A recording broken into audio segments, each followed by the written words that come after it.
Amados irmãos, abram suas Bíblias, por favor, no Evangelho de Lucas. Lucas, capítulo 2.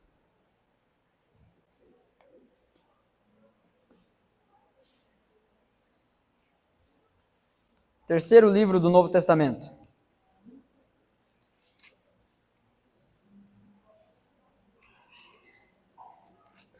A ideia nesse dezembro é pensarmos com um pouco mais de calma e cuidado acerca do Natal.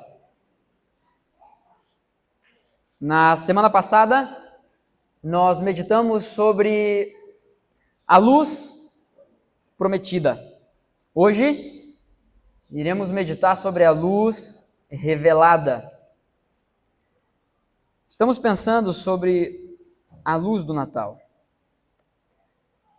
Quando a gente chega em dezembro, as luzes, os pisca-pisca estão por todos os lugares. Se não é dentro da sua casa, é fora, e se não é fora, é do outro lado da rua. Mas muita coisa pisca, muita coisa brilha nessa época do ano. Mas para nós, o Natal não é apenas uma data, ele é uma história.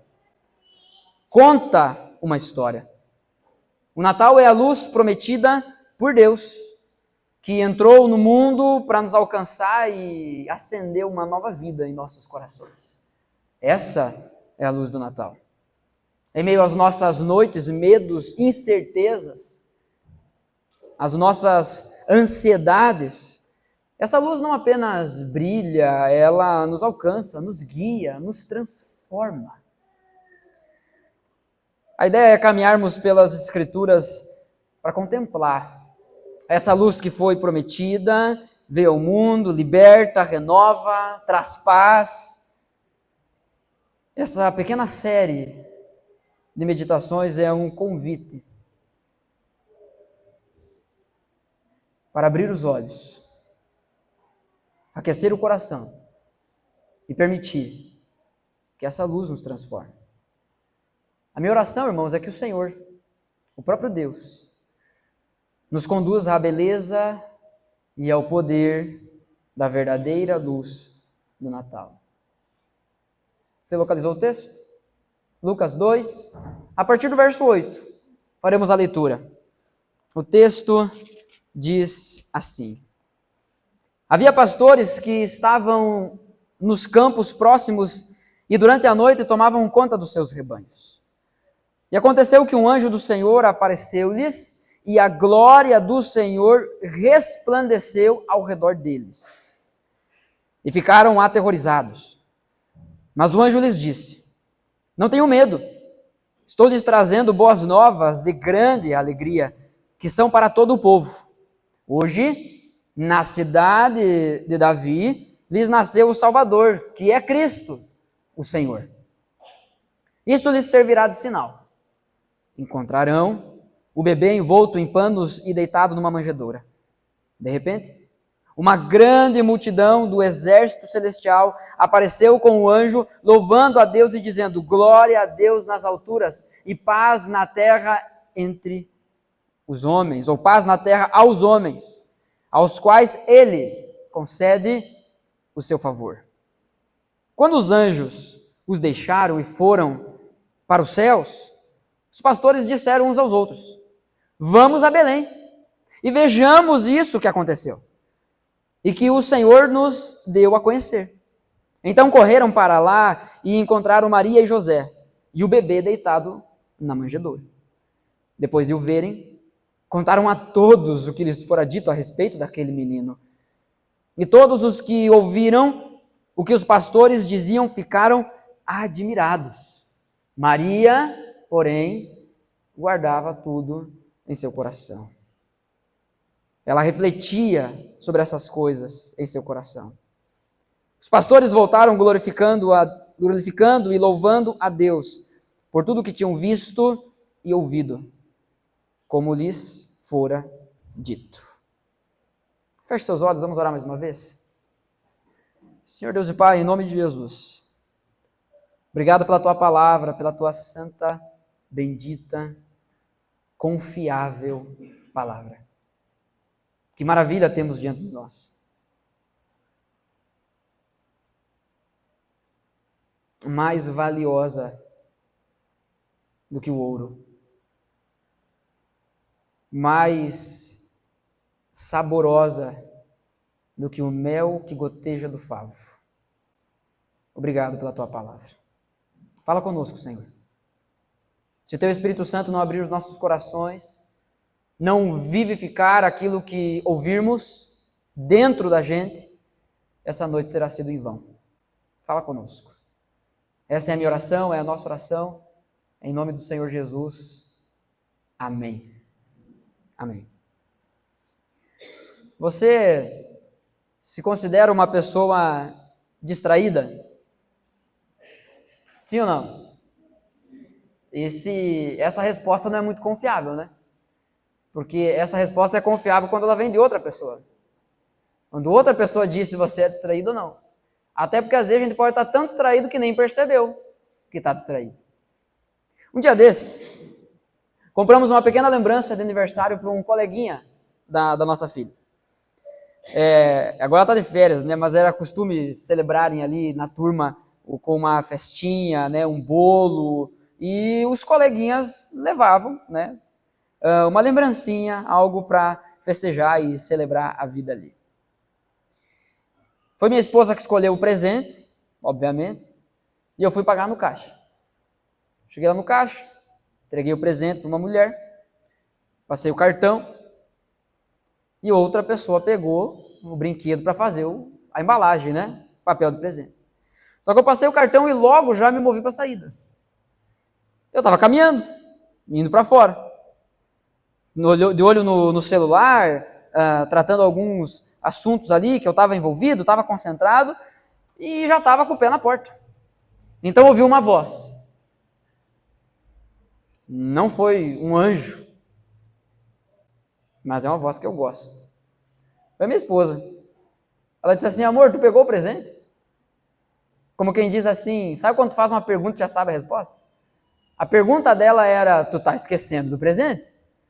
Amor, pegou o presente? E eu percebi que eu tinha acabado de abandonar o único motivo pelo qual a gente tinha entrado dentro daquela loja, que era para comprar a bendita lembrança para o colega.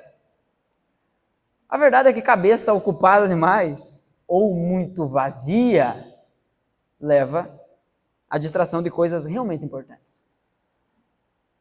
Ok, eu poderia chegar no carro. O máximo que ia acontecer é eu chegar na escola, ver as outras crianças com presente e lembrar: ficou na loja. Não é que aquilo tinha um peso essencial na nossa vida, mas dentro daquilo que entendemos possuía uma importância. Como está a sua atenção? Sua cabeça está muito cheia, que tem distraído você das coisas importantes? Coisas realmente importantes? Ou sua cabeça anda muito vazia, que também não consegue olhar para as coisas importantes? Equilíbrio é a palavra. Equilíbrio é o desafio. Por equilíbrio deve ser a nossa oração. Certamente andamos distraídos.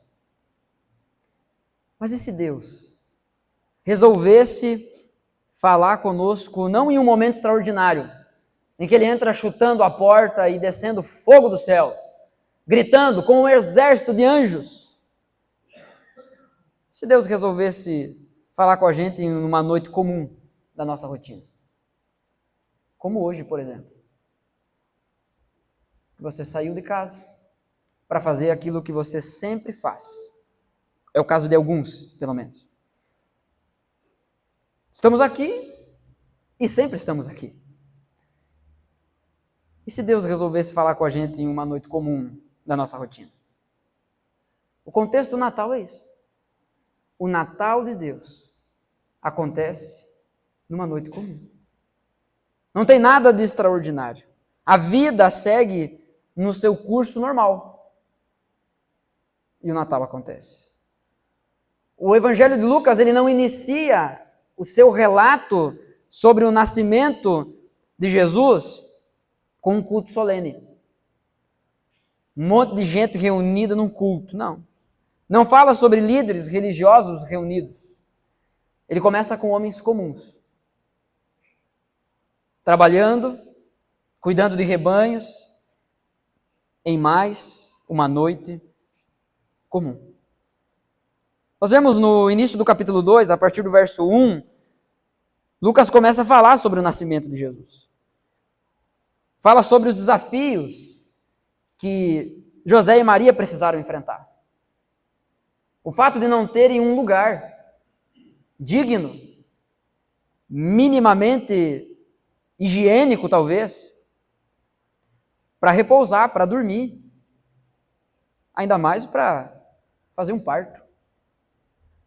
Certa vez eu ouvi alguém dizer que José e Maria não eram crentes. Não como os crentes de hoje em dia, pelo menos.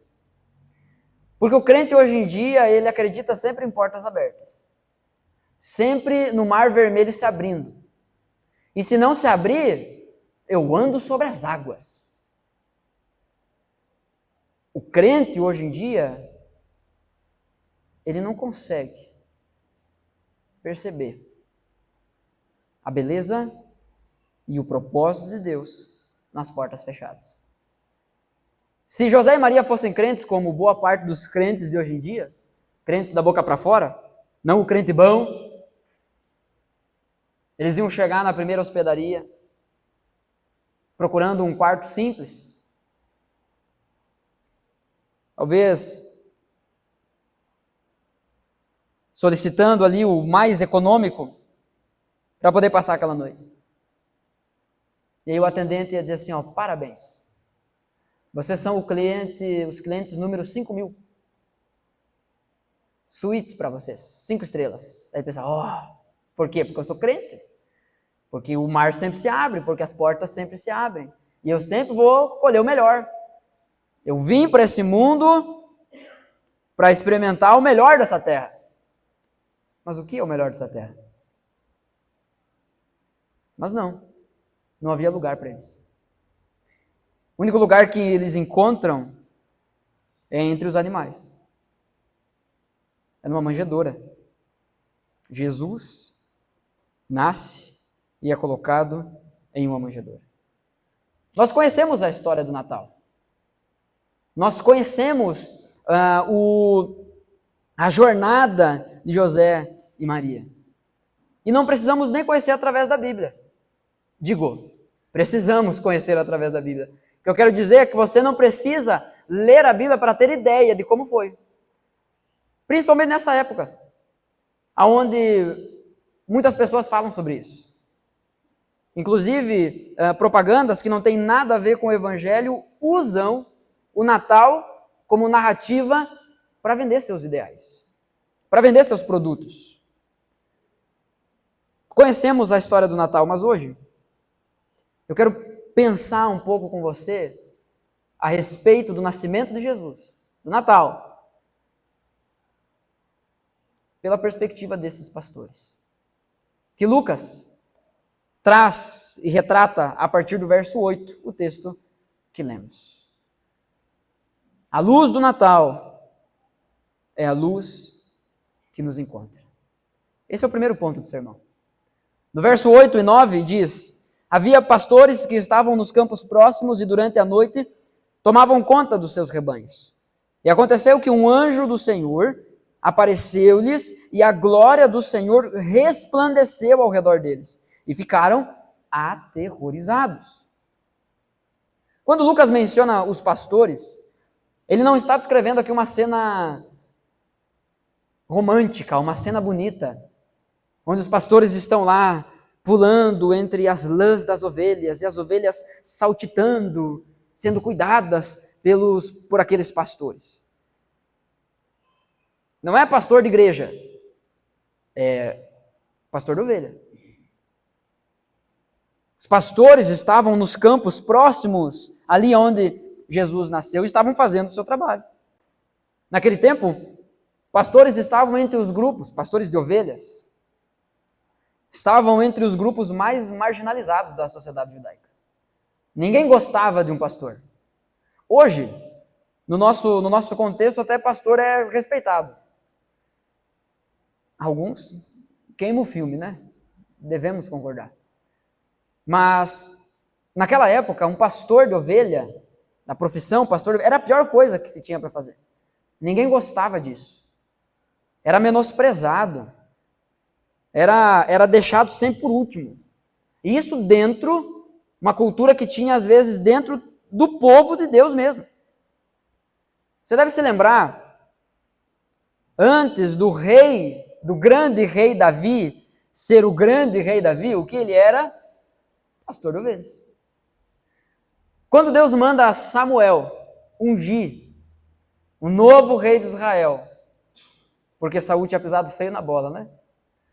Quando manda ungir um novo rei de Israel, um homem segundo o seu coração, e esse homem seria filho de Jessé. E aí Samuel vai até a casa e diz assim, ó, Deus me mandou aqui e eu preciso que venha todos os teus filhos, porque um deles é o grande rei que Deus mandou ungir.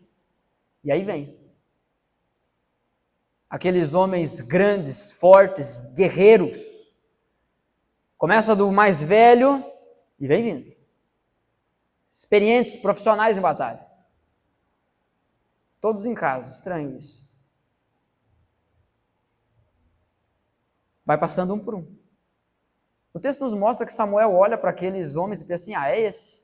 Esse é forte, é alto, é de guerra, é esse que vai ser o novo rei de Israel. Mas não é. Vem o próximo, e não é. Vem o próximo, e não é. E Deus diz a Samuel, o homem julga segundo a aparência, mas Deus julga o coração. Passa a todos os filhos. Samuel precisa tomar uma decisão. Ou tem alguma coisa errada aqui, ou Deus errou, ou eu não entendi bem o que Deus mandou fazer aqui nessa casa. Então ele pergunta, não tem mais nenhum filho? Imagina que humilhação. Não tem mais nenhum filho? Aí Jessé lembra, não, tem mais um filho. Ele está lá trabalhando, o caçula, como pastor de ovelhas. Era desprezado. Era uma profissão que ninguém queria ter, nem para si, e nem ter como amigo alguém assim. Aparentemente, até como filho, dava vontade de esconder naquela época. Mandam chamar. Samuel diz, enquanto esse filho não chegar, nós não vamos comer. Vem Davi. E aí Deus então confirma que Davi seria o grande rei de Israel. Davi é ungido diante da sua família. Passa um tempo, Davi é ungido, cerca de 2 anos, Davi é ungido depois diante da região de Judá. E depois, Davi é ungido diante de todo o reino de Israel. Mas era desprezado. Inicialmente era desprezado por ser um pastor de ovelha. Esses pastores viviam grande parte do tempo ao ar livre, longe dos centros urbanos, que não é centro que nem hoje, né? Mas longe da concentração de pessoas. Longe de onde os outros gostariam de estar. Os pastores não estavam, os pastores de ovelhas não estavam. Trabalhavam de dia, trabalhavam de noite, expostos ao frio, à fome, aos perigos do caminho, às feras selvagens, os predadores que tentavam pegar as ovelhas. Eram pastores que tinham, em alguns casos, o seu próprio rebanho, mas há pastores também que eram contratados, era uma profissão. Por isso que lá em João 10, quando Jesus vai falar que ele é o bom pastor que dá vida pelas ovelhas, ele fala que o contratado, o funcionário, é aquele que quando chega o perigo ele foge. Porque ele é um pastor contratado. Ele pensa, a vida das ovelhas ou a minha vida? E o pagamento que eu vou receber por cuidar das ovelhas? Bom, morto eu não consigo receber nada, então eu vou fugir. Jesus usa esse contexto para dizer, eu sou o bom pastor que dá a vida pelas ovelhas. Havia muitos perigos. Ninguém gostava porque não era tratado bem, ninguém gostava porque era perigoso. E não tinha taxa de insalubridade que nem tem hoje, de perigo, né? Isso significava que eles não participavam plenamente da vida religiosa daquela época. Eles não frequentavam cultos. Eles não entravam nas igrejas, nas sinagogas. Eles não poderiam chegar aqui, ou pelo menos não era costume chegar aqui e entrar, simplesmente. Até porque se um deles entrasse, a gente ia pensar assim, olha o cheiro. Não vou falar nada, mas a gente sentiu. Irmãos, eu me desconcentrei porque bem agora o Tony chegou e parece que foi para ele, mas não foi. Fica tranquilo, Tony. Era alguém que fedia. Sujo. Talvez sempre machucado por conta dos perigos que enfrentava. Não viviam a vida religiosa, tinham acesso limitado ao templo, eram frequentemente vistos com desconfiança. Ninguém confiava num pastor de ovelhas. Talvez alguns até eram gente boa, mas a maioria não. E aí, como a gente sabe, né? Bota todo mundo no mesmo pacote e vai embora. Por exemplo, talvez você já ouviu alguém dizer, pastor é ladrão, pastor de igreja agora, né? Pastor é ladrão. Eu sou pastor, não sou ladrão. Mas eu sei que tem muitos que são. Mas também tem muitos que não são. Mas o que caía na boca do povo era isso. Na verdade, num julgamento legal, o testemunho de um pastor não era nem aceito. Estamos lá diante de uma situação, sendo julgada, e aí eu chego e digo assim, eu tenho uma testemunha, o Carlos vai testemunhar a meu favor. Carlos, o que tu faz? Eu sou pastor de ovelhas. Ih, não conta. Nós não podemos confiar num cara assim. Ninguém gostava desse tipo de gente. Eram pessoas desprezíveis. E muitos faziam por merecer essa fama, mas nem todos. Não era confiável a sua fala no tribunal, o seu testemunho, aquilo que diziam.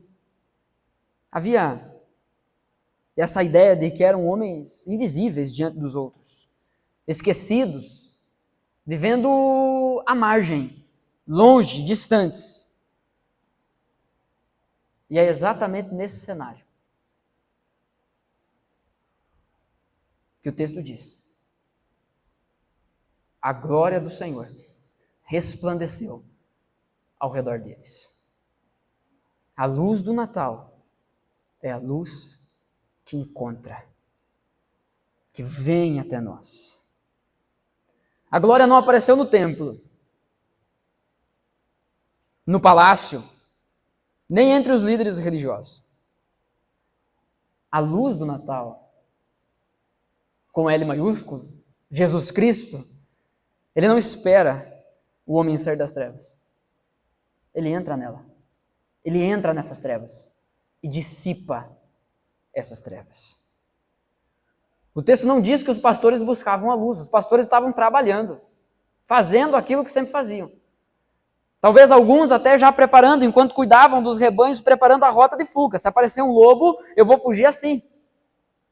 Se aparecer um urso, eu jogo uma ovelha na frente. Eu não preciso correr mais rápido que o urso, só preciso correr mais rápido que a ovelha. Livrei minha vida. Alguns trabalhavam só por isso.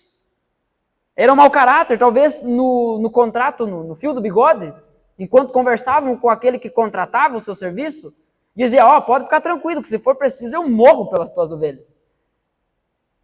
Daqui a pouco, quando o dono das ovelhas voltava, cadê? Era só as lã. Nada de pastor, nada de ovelha. E aí se concretizava. Realmente não dá para se confiar nesse tipo de gente. Mas é para esse tipo de gente que a luz apareceu. É entre esse tipo de gente que a luz verdadeira do Natal resplandeceu. Não esperou eles melhorarem. Não esperou eles pararem de mentir, pararem de roubar, começar a falar a verdade. Não. A luz do Natal, Jesus Cristo, entrou nas trevas desses homens, enquanto eles não buscavam a luz. A luz foi ao encontro deles, apareceu para eles. Irmãos, no Natal nós aprendemos algo essencial sobre a vida. Não sobre essa época, eu estou dizendo sobre a vida. Não subimos em direção a Deus. Foi Deus que desceu até nós. Esse é o coração do Evangelho. Ele veio até nós. Veio para um bando de gente desprezível. Veio para alcançar aqueles pastores. Aquele tipo de gente que ninguém gostava e muitas vezes tinham razão. Talvez você se sinta, em algum sentido assim, invisível, distante, esquecido, vivendo à margem da sociedade, da família, da igreja, até de Deus. Alguém inalcançável, alguém indigno. Bom, o Natal nos lembra de que a luz de Deus sabe exatamente onde nos encontrar. Essa mesma luz, essa glória, essa presença que envolveu os pastores, não era apenas um brilho no céu, mas ela vinha, ela se manifestava para se revelar como alguém, como uma pessoa. Não uma aparição, mas uma encarnação. Não confunda com reencarnação. Encarnação. O Verbo se tornou carne, habitou entre nós, cheio de graça e de verdade. A luz do Natal é a luz que nos encontra. A luz do Natal é a luz que tem um nome. Esse é o segundo ponto. Os versos 10 e 11 diz: mas o anjo lhes disse: não tenham medo, estou lhes trazendo boas novas de grande alegria, que serão para todo o povo. Hoje, na cidade de Davi, lhes nasceu o Salvador, que é Cristo, o Senhor. É interessante o texto dizer: não tenham medo. Não percebemos, não é relatado para nós a imagem, a aparência dos anjos, ou melhor, desse anjo que apareceu para esses pastores, para esses homens. Mas no Antigo Testamento a gente tem alguns detalhes que a gente consegue entender porque que o anjo diz: não tenha medo, porque era de ficar apavorado. As imagens, as formas que é retratado ali é para terror de qualquer um. Olhos e asas, e é um negócio aterrorizante realmente. Aqui não diz isso. Eu não sei se o anjo era bonito ou não. Se esse anjo que apareceu para esses homens era o anjo que você tem lá na guarda da cama do seu filho. Sabe aquele anjinho bonitinho? Meio nenezinho assim? Aqueles anjinhos de porcelana, de louça, né, que tu compra. Eu não sei se era assim. De qualquer forma, havia um motivo para esses homens terem medo. Porque claramente eles entenderam: alguma divindade apareceu para nós. E se nem as pessoas gostam de nós, e sabemos que somos ruins, quanto mais Deus. Mas o anjo diz: não tenham medo. Eu trago uma boa notícia. Essa luz que aparece, essa luz que encontrou, essa luz que brilhou, ela tem um nome, e essa luz agora fala. E quando ela fala, ela não fala de forma abstrata, nem mística simplesmente, mas pessoal. Não traz uma mensagem enigmática para eles. Não traz uma situação que eles... O que será que isso quer dizer? Não. Claramente diz: calma, não tem medo. Fica tranquilo. Eu tenho uma boa notícia para dar para vocês.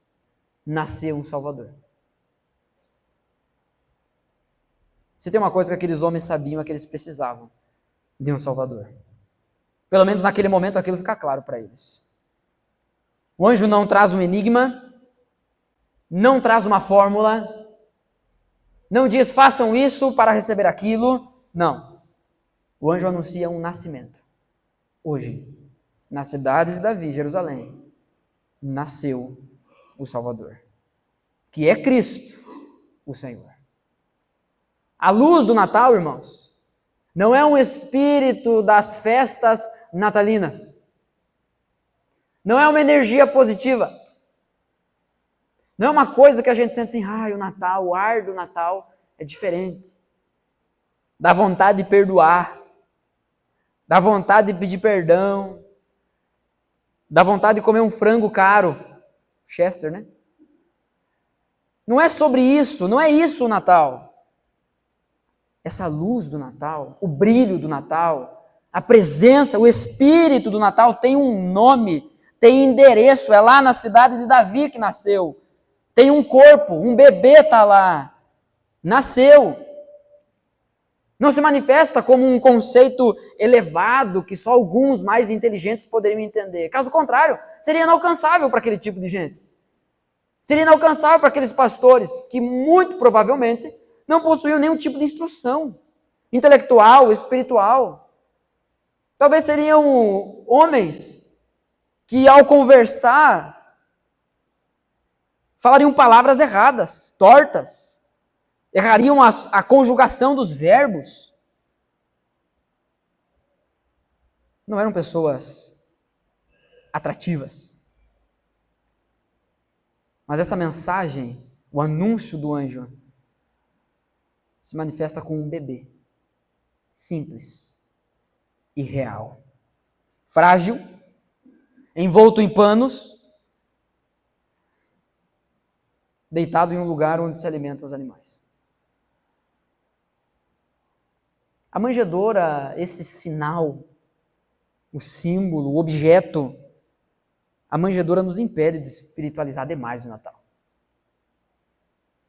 Ai, deu dia 24, estamos ali, esperando para comer a ceia, tem que esperar da meia-noite, ou não, né?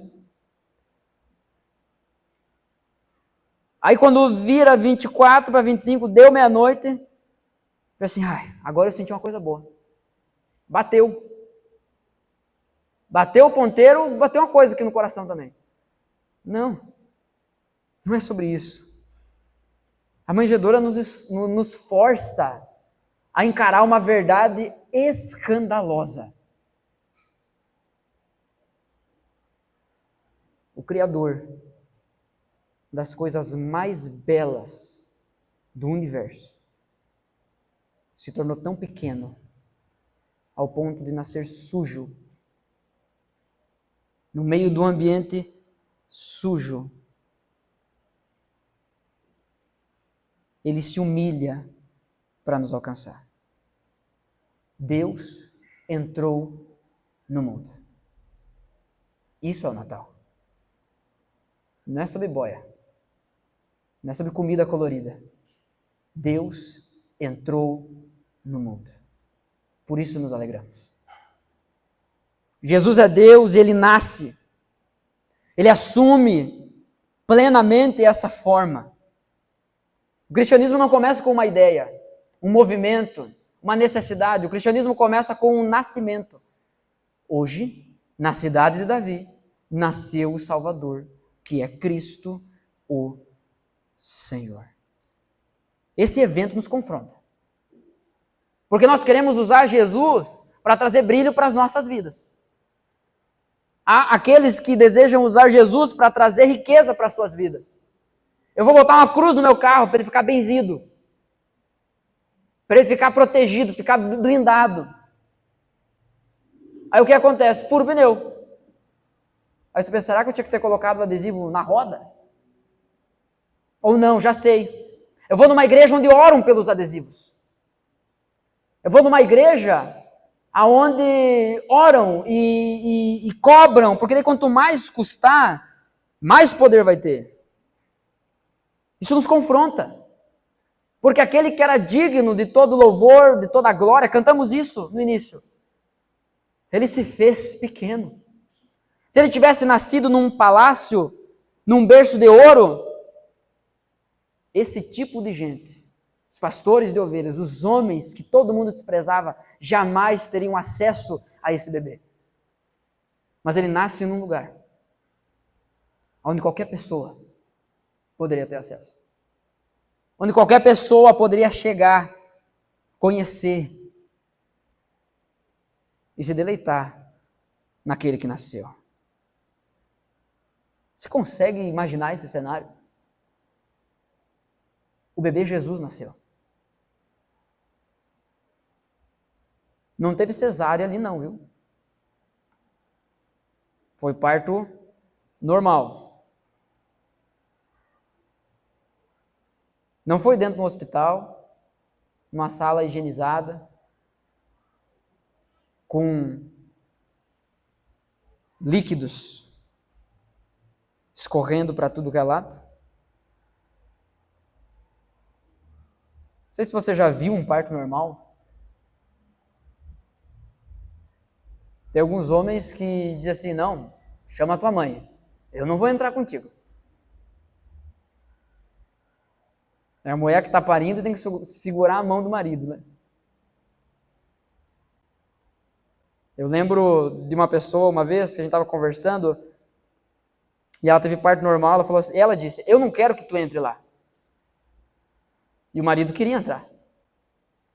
Por quê? Porque ele é homem, porque ele é macho, que é filho dele. Ele disse, não, eu vou entrar. Eu disse, não. Eu não quero que tu veja o que vai acontecer lá. Não vai ser bonito a cena. Hoje a gente tem isso acontecendo dentro do hospital.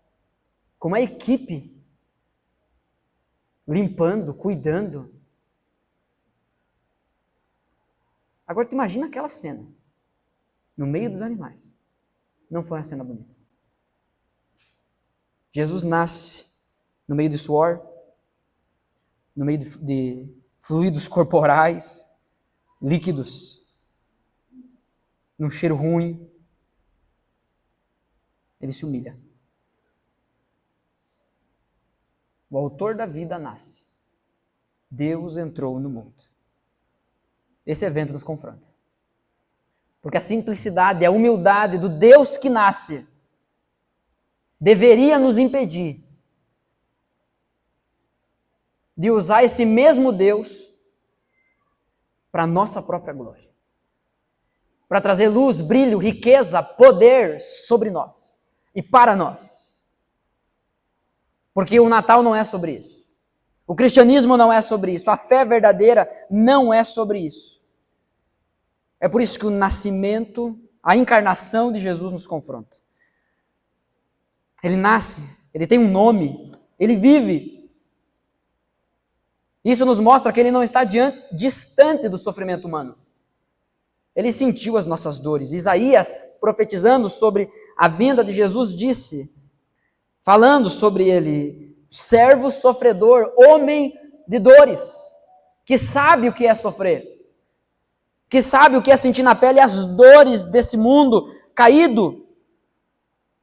Ele não está distante do sofrimento humano, ele não está distante do teu sofrimento, ele não está acima da dor, como quem não fosse alcançado por isso, ele não está alheio à realidade. Jesus não veio ao mundo como um espírito pairando sobre, nem caminhava, só voava. Não, ele pisou esse chão, sujou seus pés, se feriu, trabalhou, cansou, sentiu fome, foi insultado.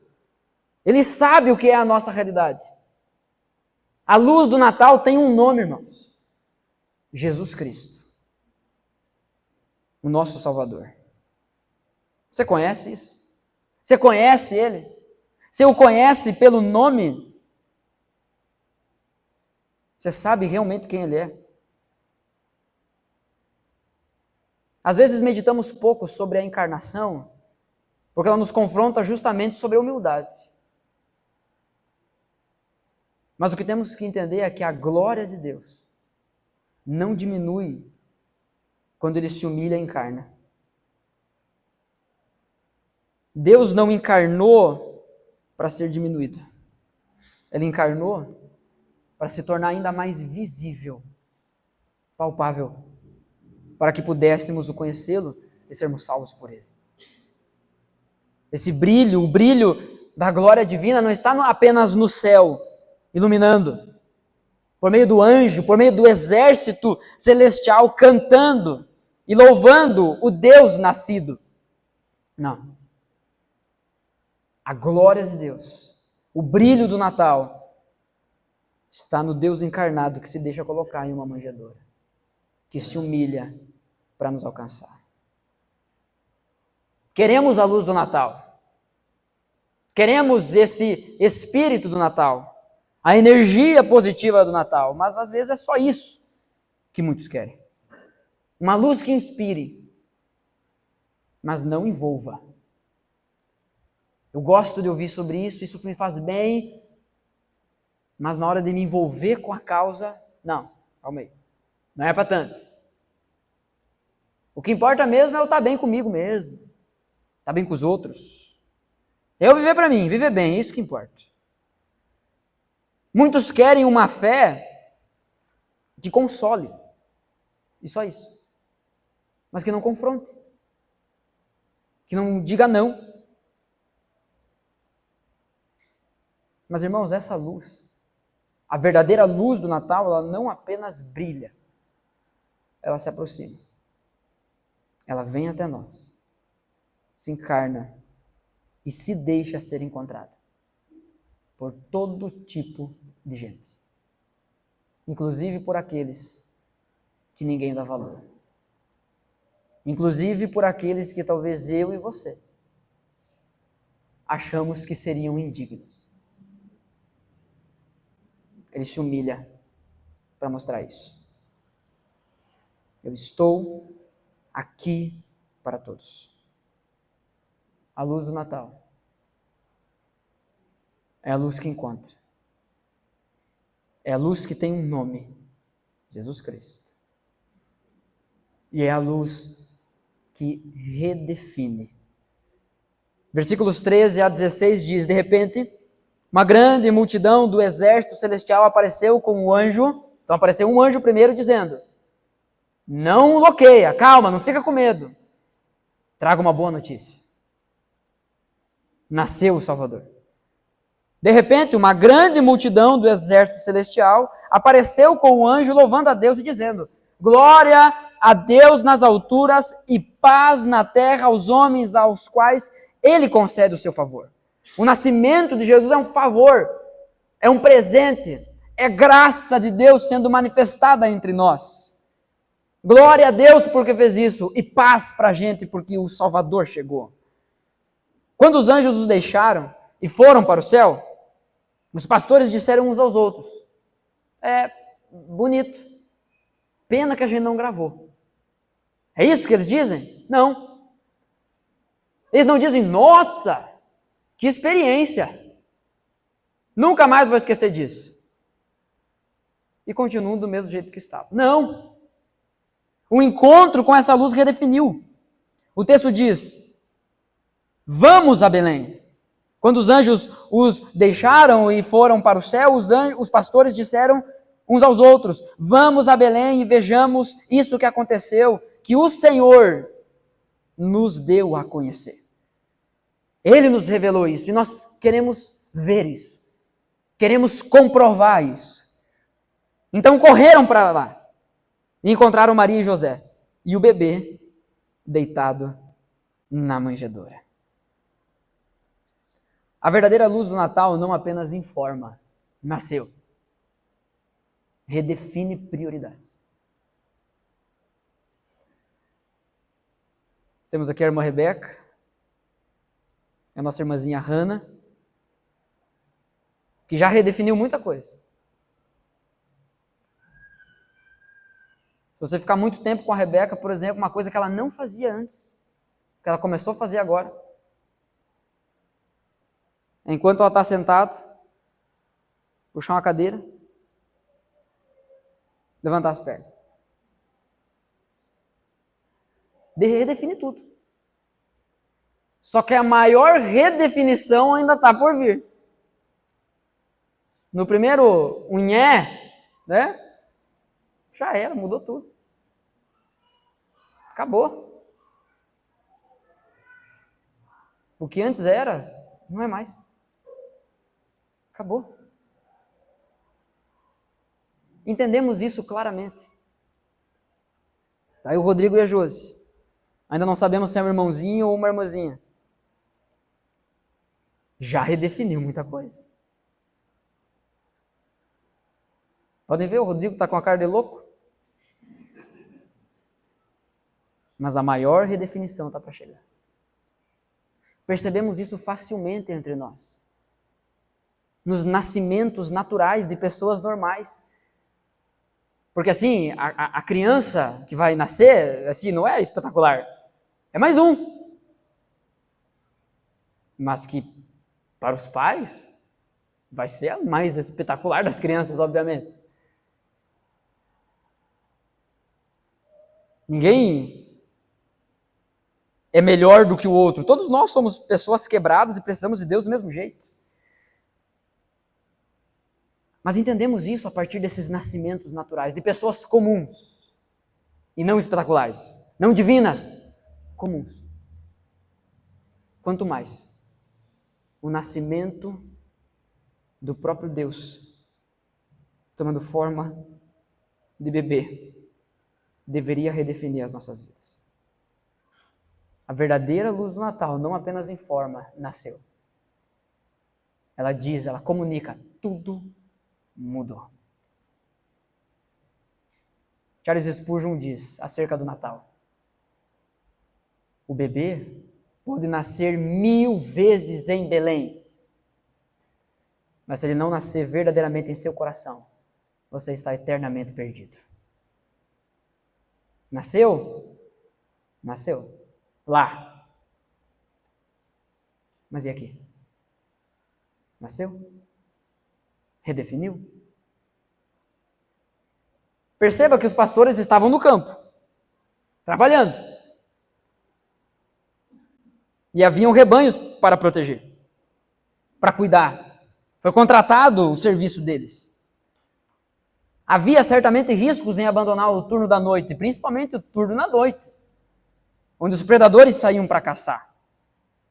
Eles tinham responsabilidades reais, verdadeiras diante daquilo que eles estavam fazendo. Ainda assim, o texto diz que eles correram para lá. Jesus conta uma parábola interessante. Um rei resolve fazer um grande banquete. E diz assim, vai lá e avisa o pessoal, porque não é que nem hoje, né, que tem WhatsApp, não tem como esquecer da assembleia, porque está lá, né, a gente lembra. Não, mandava um servo ir nos lugares para convidar as pessoas, para dizer, lá, tal data, em tal época, vai acontecer o grande banquete do rei e vocês todos devem estar lá. Então foi avisado. Só que na hora de ir até o grande banquete, Jesus, dentro dessa parábola, nos mostra que ele traz 3 circunstâncias, 3 situações, que os convidados para o grande banquete dão desculpas. Um diz assim, sabe o que é? Eu casei. Não vou poder ir. Pergunta com resposta óbvia, casar é bom ou é ruim? Tá, gente, é óbvio, mas eu gostaria de ouvir vocês. Isso é um testemunho. Casar é bom ou é ruim? Sim! Sim, o quê? É ruim ou é bom? É bom. O casamento é a melhor coisa que você vai experimentar nessa terra. Se você é casado, isso precisa ser uma verdade para você. Ou você está vivendo o casamento errado. Casamento é bênção de Deus. Tem gente que diz, essa mulher que me deu foi o diabo. Não sei, não conheço ela. Talvez você agiu como o diabo e casou com essa mulher. Reflita um pouco.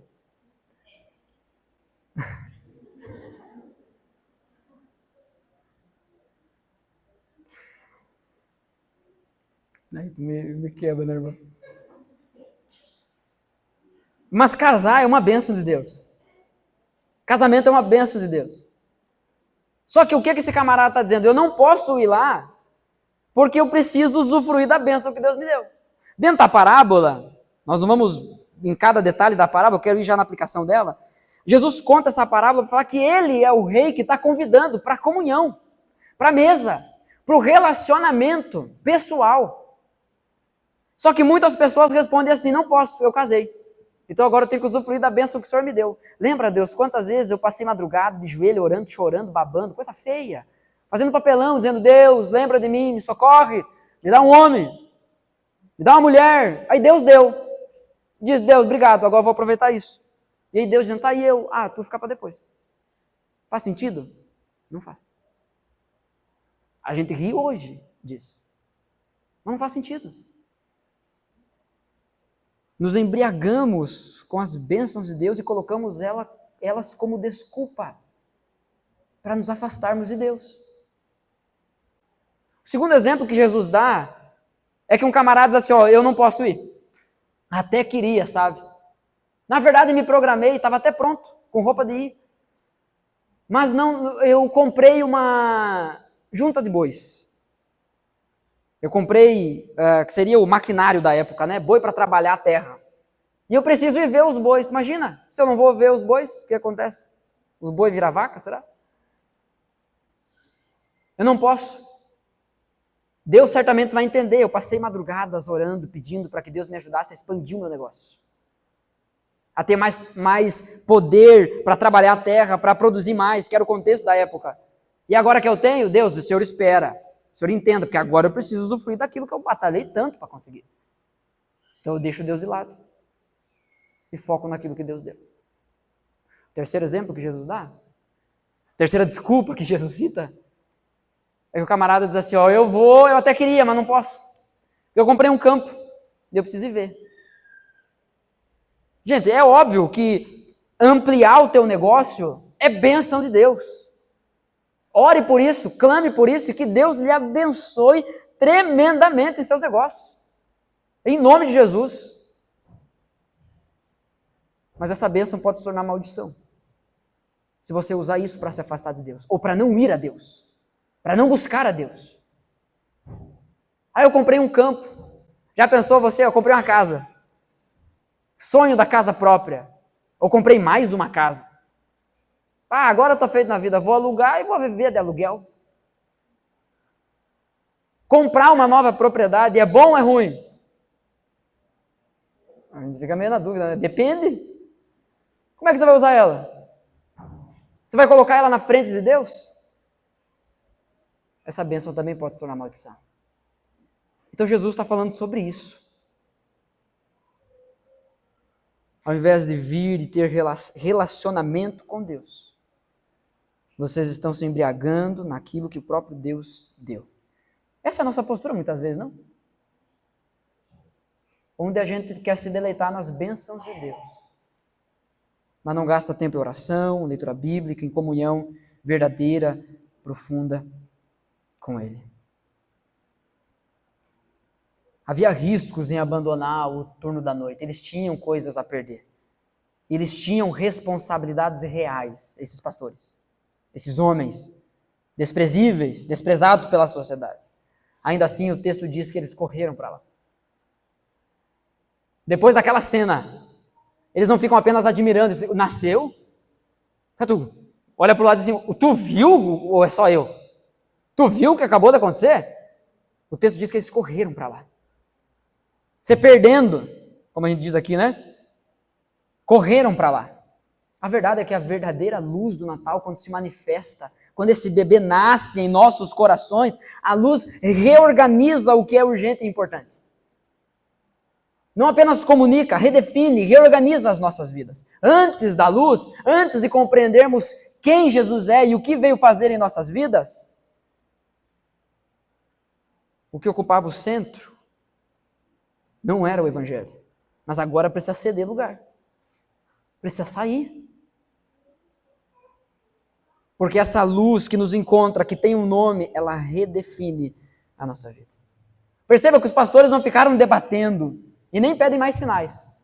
Vem um anjo, vem um exército de anjo e pensa assim, tá, então só para a gente ter certeza, porque afinal nós temos que cuidar dessas ovelhas.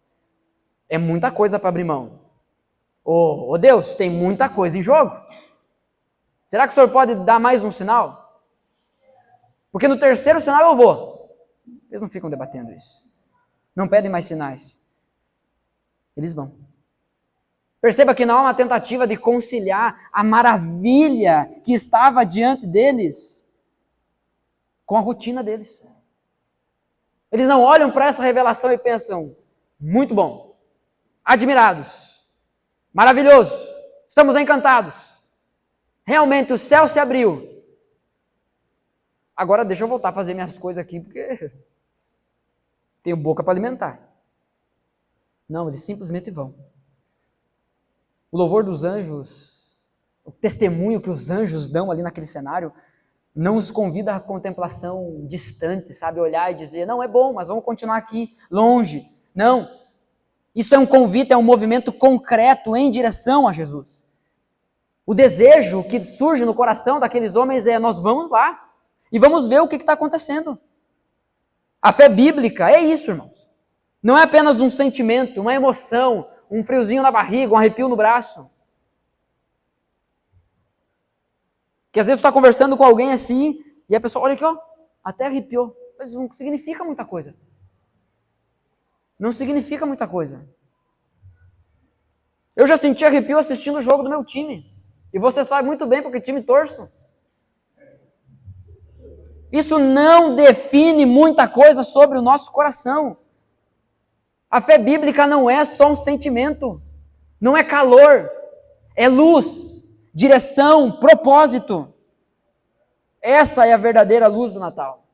Essa luz que encontrou esses homens e também vem a nós e nos convida a um movimento. A fé bíblica sempre vai produzir um movimento. Se o evangelho é verdadeiro, ele não apenas conforta, nasceu o Salvador, mas ele também desestabiliza. Agora você vai ter que sair daqui e ir para lá. Estamos salvos, mas mova-se. Não é por conforto. A luz do Natal não se encaixa na agenda daqueles homens, ela redefine ela. Quando Deus se revela de verdade, aos nossos corações ele se torna de fato mais valioso do que tudo o que abandonamos, do que tudo o que deixamos para trás, do que tudo que poderíamos ter valor. Porque essa luz realmente, ela iluminou o nosso entendimento. Ela nos faz enxergar a vida de uma forma completamente diferente. E o que eu mais desejo agora é Ele. Mais nada. Eu enxergo todas as coisas agora a partir dEle. A partir da luz que vem dEle. Portanto, irmãos, a questão não é se os pastores perderam algo ao sair do campo. Porque essa é a pergunta do camarada que é dominado pelo materialismo. Tá, mas quanto custou essa brincadeira aí? Eles perderam recurso? Não. A questão não é se eles perderam algo ao sair do campo. A questão que devemos perguntar é: como poderiam permanecer naquele campo depois de terem visto a glória de Deus? Como poderiam permanecer naquele campo depois de entender que o Salvador, que aquilo que foi prometido por muitos anos, séculos, tinha sido apresentado a eles, que enquanto estavam sendo desprezados por todo tipo de gente, Deus havia olhado para eles e os aceitado. Como poderiam permanecer naquele lugar? Como poderíamos nós permanecer do mesmo jeito? Se afirmamos que a glória de Deus se revelou a nós.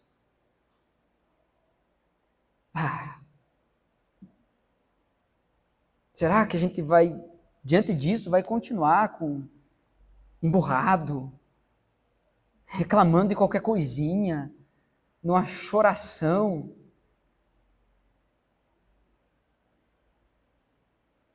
A luz do Natal, Jesus Cristo, redefine o que vale a pena. Redefine o que merece a nossa pressa, o que ocupa o centro da nossa vida. Ele não vem e deixa tudo como estava antes. O Natal não é apenas algo para ser admirado, é algo que exige uma resposta. O bebê nasceu. Vão até lá para vê-lo. A luz que tem nome agora nos chama pelo nosso nome. Ô Odair, vem. E o Odair foi. Todo errado. Tirado no pecado. Com a tatuagem do Grêmio.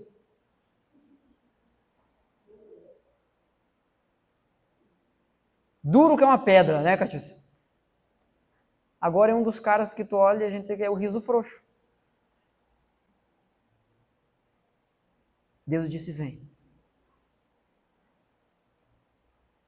Não foi assim contigo, Tony? Foi assim com todos nós? Vem. Ele nos chamou pelo nosso nome.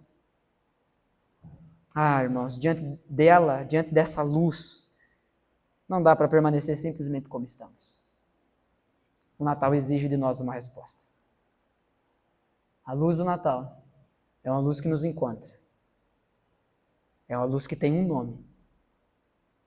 É a luz que redefine. É a luz que muda vidas. Quarto e último lugar, nos versículos 17 a 20.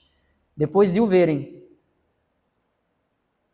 contaram a todos o que lhes fora dito a respeito daquele menino. O que foi dito a respeito daquele menino? É Cristo, o Senhor, o Salvador nasceu.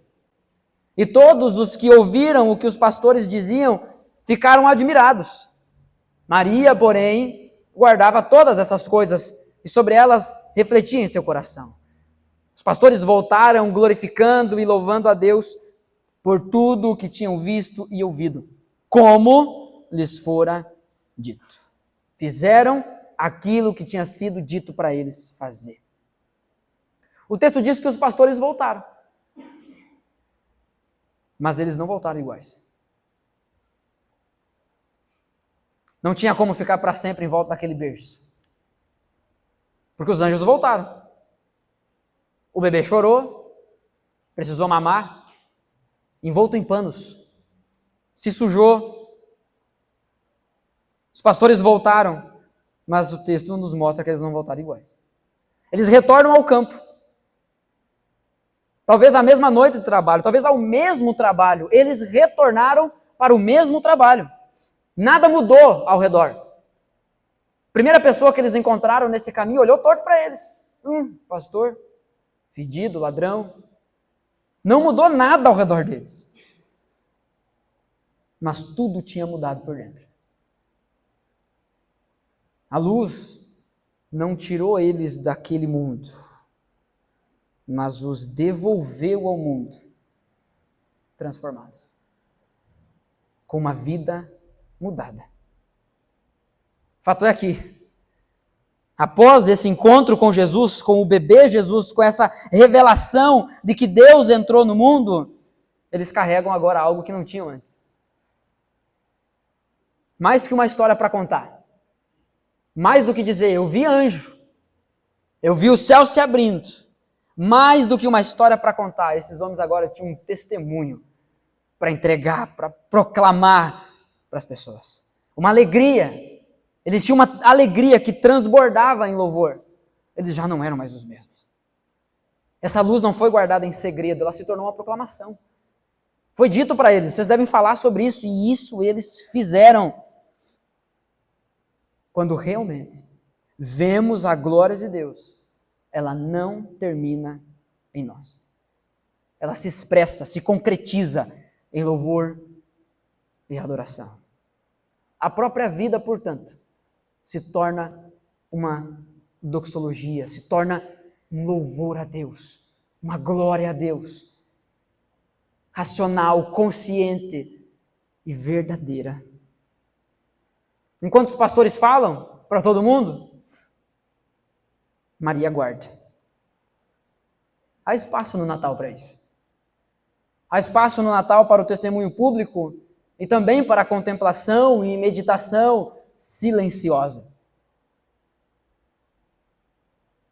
O Evangelho não é aceito por meio da emoção, mas é o coração, de fato.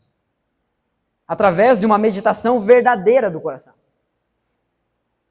O verdadeiro encontro com Cristo produz tanto esse impacto visível, de sair contando para todo mundo, como uma profunda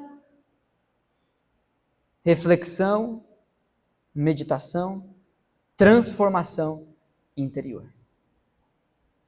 A luz do Natal transforma vidas de formas diferentes. Entra por portas diferentes. Mas sabe o que essa luz nunca é? Neutra. Passiva. Indiferente. Ela muda. Muda vidas. Portanto, no nosso calendário, o Natal não pode ser uma pausa emocional. Vamos celebrar as boas festas. É sobre o encontro que redefine a vida. A questão não é se voltaremos à rotina, pois todos voltamos.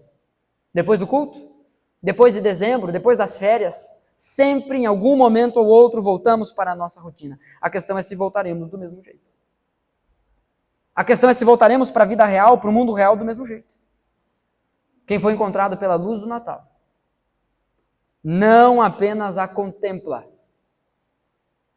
mas medita, guarda no coração e também testemunha, proclama aos quatro cantos sobre esse brilho que mudou completamente a sua história.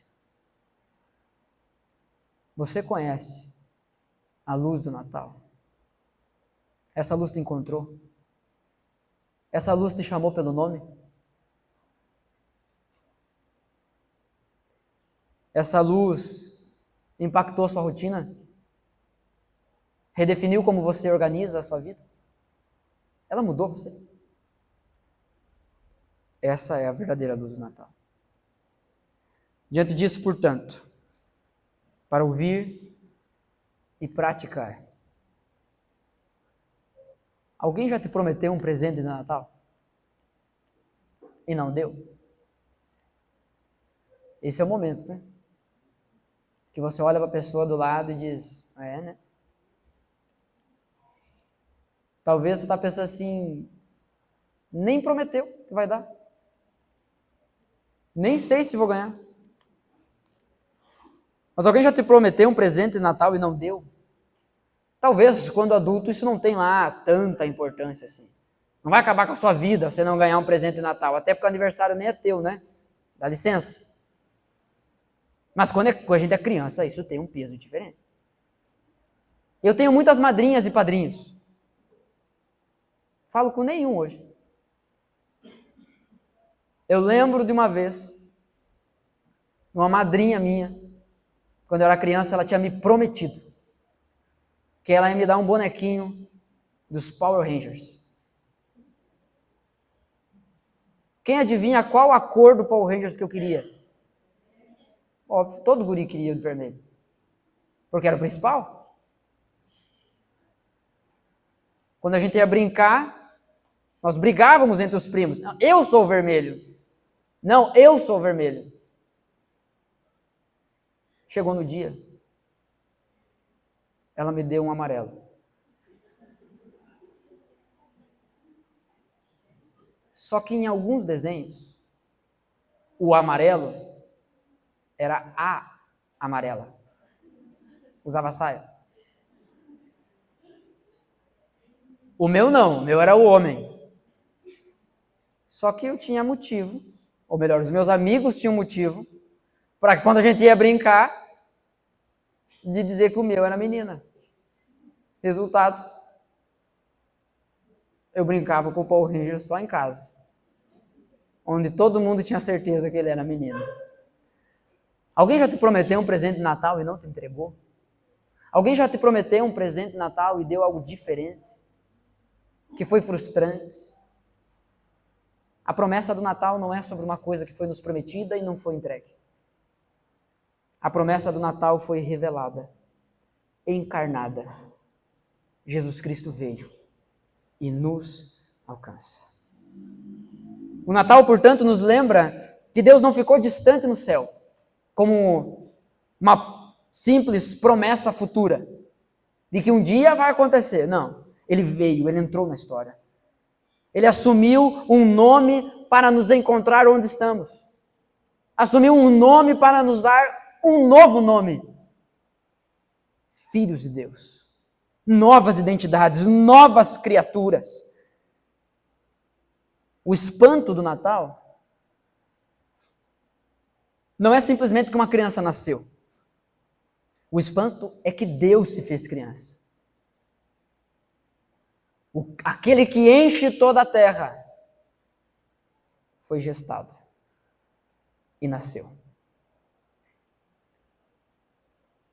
A luz, Jesus Cristo, se revela como homem, com um nome, se revela como alguém que pode ser conhecido, que pode ser alcançado por todo tipo de gente. Para então redefinir o que é verdadeiramente importante em nossas vidas. Você o conhece? Essa luz brilha em você? A verdadeira luz do Natal muda vidas comuns, como as dos pastores, como as nossas. Você se lembra quando ninguém te aceitava? Você se lembra quando ninguém te amava? Ou melhor, as pessoas que você queria que te amassem não faziam isso? Talvez a sua realidade é essa. Você foi abandonado, desprezado, não foi aceito. Talvez em toda a sua vida você sempre recebeu medalha de participação. Nunca ganhou nada. Jesus veio para a gente. Perdedores, esquecidos, pecadores. Mas Ele veio para nos tornar filhos de Deus. Amém? Você crê nisso? Irmãos, as luzes externas, elas irão se apagar. Nós voltaremos para a nossa rotina. Daqui a pouco nós vamos voltar para casa. Porém, quando a luz do Evangelho enche o coração, nós não voltamos sozinhos. Quando a luz do verdadeiro Natal enche os nossos corações, não voltamos para casa sozinhos. Por meio da fé verdadeira, nós carregamos em nós a presença de Cristo. Esse bebê que nasceu em Belém, nasceu também aqui, dentro. O Natal não é uma época no calendário, é Deus vindo a nós para nos salvar. Não veio apenas para ser vista, mas para nos salvar e por meio de nós alcançar o mundo. Porque essa luz que entrou aqui brilha a partir daqui. Amém? É Natal, irmãos. Alegre-se. Estamos salvos. Nasceu o nosso Salvador. Coloque-se em pé, eu quero orar para a sua vida. Pai, em nome de Jesus. Obrigado por esse tempo, obrigado pela tua palavra. É viva. A tua palavra é viva, é eficaz. E sabemos que a tua palavra não jamais será pronunciada sem cumprir o propósito dela. Espírito Santo, nós confiamos na tua obra. Confiamos na tua soberania. Pedimos em nome de Jesus que o Senhor testifique essas verdades em nossos corações. Com certeza há entre nós pessoas que se sentem talvez como aqueles homens desse relato, como os pastores, desprezados, abandonados, esquecidos, traídos. Se sentem como se estivesse fedendo, porque ninguém quer chegar perto. Ninguém quer se relacionar, ninguém dá valor. Eu peço em nome de Jesus que o teu Espírito Santo traga aos nossos corações a consciência de que o Natal é sobre o Senhor nos chamando pelo nosso nome e nos aceitando como somos. Mas certamente não para nos manter como estamos.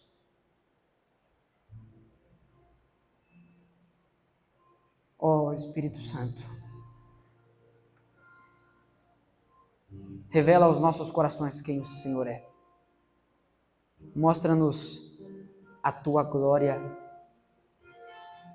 Enche os nossos corações da tua presença. Que a tua luz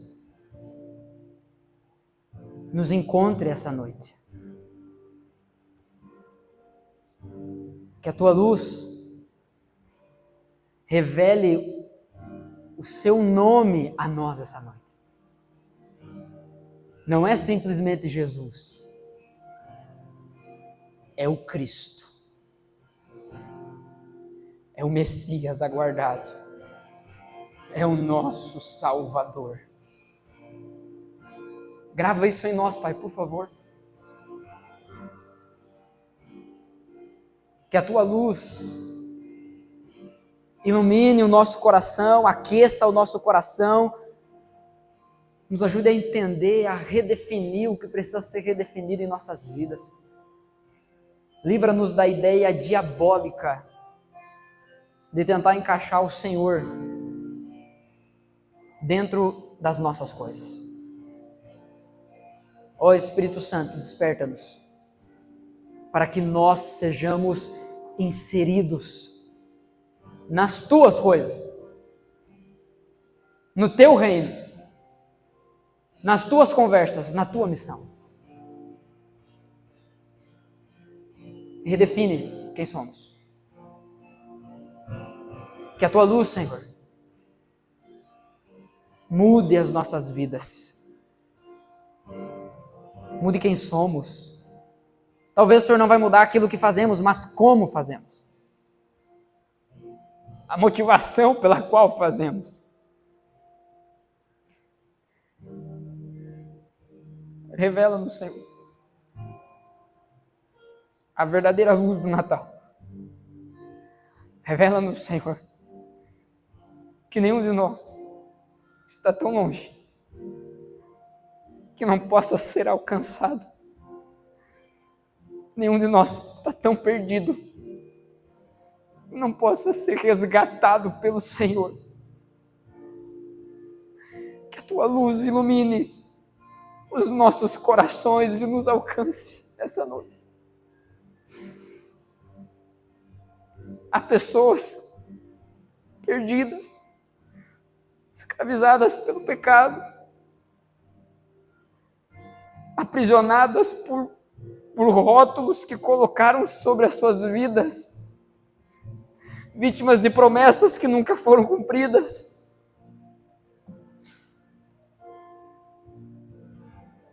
Eu peço em nome de Jesus que a tua luz traga discernimento, traga entendimento, e que o Senhor revele que aquele bebê que nasceu veio ao mundo para nos salvar, veio ao mundo para nos mostrar o que é ser filhos de Deus e o que é ter Deus como nosso Pai.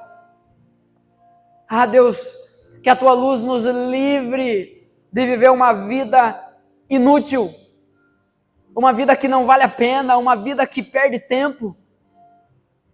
Nós não queremos viver atrás de flashes, de luzes passageiras, de luzes artificiais.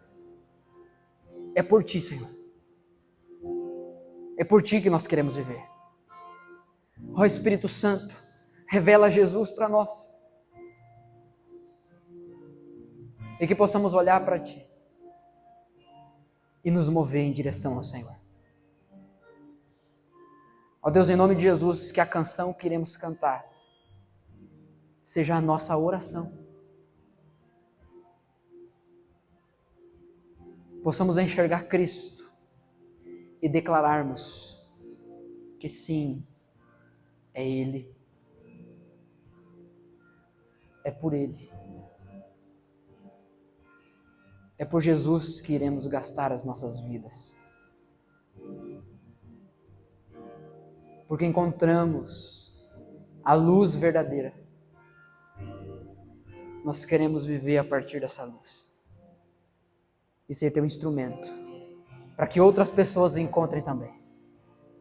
Deus, em nome de Jesus, que aqueles, essa noite aqui, Senhor, por favor, Pai, livra-nos da religiosidade nesse momento, livra-nos até mesmo da formalidade, mas enche os nossos corações com reverência, com amor, com louvor, com resposta, com movimento. No nosso meio, ó Deus, pessoas que amam ao Senhor, que já foram iluminadas por essa luz, que creem, que estão gastando a vida por Ti, mas que em algumas áreas da sua vida estão sendo tentadas a adormecer, a abandonar, a desanimar. Senhor, que a Tua luz encha, resplandeça mais uma vez nesses corações. E que haja um movimento hoje, aqui, nessa noite, nesse culto, de que a Tua luz através de nós alcance outros. Deus, nós queremos encerrar esse tempo respondendo ao Senhor com o nosso canto, com a nossa oração, juntos. Não nos permita, ó Deus, que ninguém aqui termine esse culto sozinho, isolado, mas que como igreja possamos testemunhar juntos que cremos nisso. Sim, Deus, é por Ti, é por Jesus que queremos gastar as nossas vidas. Faz isso em nós nesse momento, Pai, eu imploro em nome de Jesus. Amém.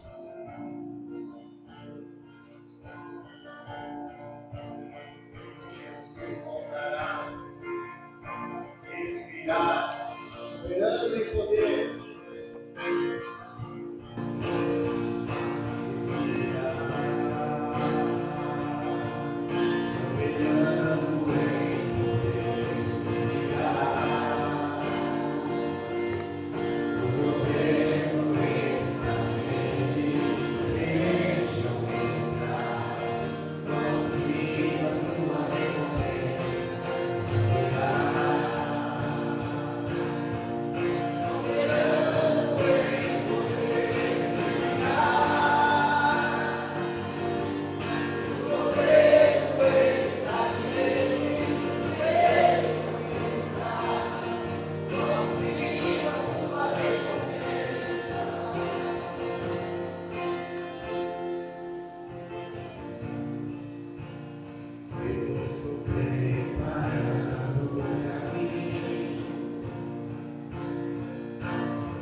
Senhor Deus Pai, enche os nossos corações com essa bendita esperança.